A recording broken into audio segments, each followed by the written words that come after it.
Спасибо вам, дорогие друзья, за подписки, за дружбу. Я очень ценю это.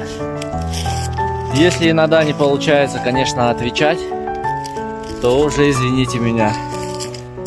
Вы пишите, обязательно вам отвечу. И предлагаю вам подписаться на мой аккаунт в ТикТоке, где я тоже выкладываю ролики. И этим самым вы поможете моему развитию канала. Я буду вам дарить красивые и прекрасные места. Спасибо.